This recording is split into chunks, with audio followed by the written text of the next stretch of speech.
Hi, my name is Marley Houghton. I'm preparing to graduate with a degree in political science and sociology. For my presentation, I will be discussing cutting trade ties with Russia and the pros and cons that surround that. What are sanctions? I first want to discuss a sanction and what that means. A sanction is a form of penalties issued by one country to another in an attempt to hinder or stop them from acting out or breaking the law. They are considered to be the harshest punishment, just short of going to war. The United States has implemented many sanctions on Russia due to the war against Ukraine. The United States has stopped any investments between the US and Russian entities. They have also placed sanctions on two major Russian financial institutions, Alfa Bank and Sberbank. There have also been sanctions on over 1,000 Russian individuals and businesses, specifically Russian officials and family members of Putin, like his two adult children that work for the Russian government alongside their father. There has also been a ban on dual-use goods. These are goods that can be used for multiple purposes, one of them being military use. An example of this would be car parts. There has been a ban on Russia flights into the United States, and Biden's most recent ban is on Russian ships. He was quoted saying, "That means no ship that sails under the Russian flag or that is owned or operated by a Russian entity will be allowed to dock in a United States port or access our shores. None." The most significant ban is on Russian oil and gas, although experts believe this is more symbolic. The United States is trying to raise tariffs on Russian goods in an attempt to cut off their revenue. This legislation to place bans on Russia is actually a very bipartisan decision. The Senate had a rare unanimous vote. Times of war really bring the country together to fight against a common enemy. The United States is surprisingly benefiting financially from this war. Well, knowing the United States, maybe it is not that surprising. However, the United States dollar has seen a 3% increase since Russia invaded Ukraine. Other countries cutting ties with Russia, specifically Europe, are having to look elsewhere for goods, and America is the first place they are turning to.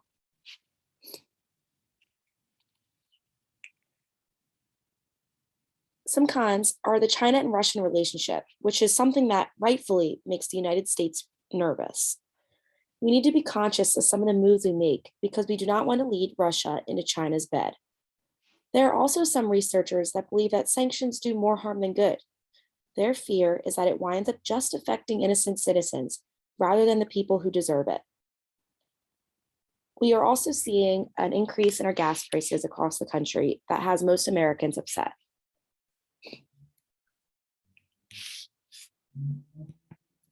This is certainly not the first time the United States has had to place sanctions on Russia. In 2014, Russia invaded Ukraine, and 4 executive orders were issued by President Obama. After the 2016 presidential election was found to have been influenced by Russia, sanctions were placed against threatening cyber activities. The main target was the Internet Research Agency, or the IRA, which is a company based in Russia that works to influence people over the internet.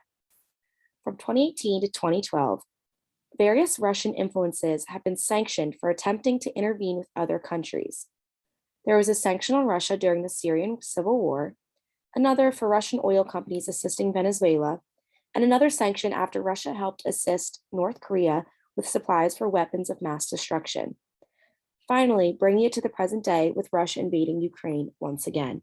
Sanctions have been placed by the Biden administration.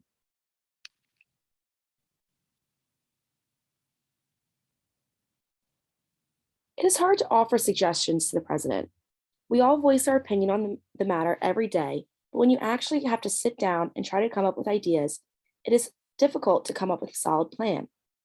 My first suggestion with the changes that are coming along with the sanctions that are now in place is possibly taking the opportunity to utilize cleaner sources of energy. Our planet is heading on a fast trajectory of no return. Now that many countries are being forced to look for oil elsewhere, this might be a great time to feed off this momentum and make it a cleaner and more environmentally friendly decision, and hopefully reverse some effects of climate change. I also think this should be a time when we start to take a more hands-off approach to foreign affairs. Hopefully, this war will end soon, and I think following that, America should focus more on the ample amount of domestic issues we have here at home. With the pandemic, disparities, gender equality issues, I think there's so many opportunities to be focused on our plans here and taking advantage of the agenda that our administration claimed to have had when they ran for election.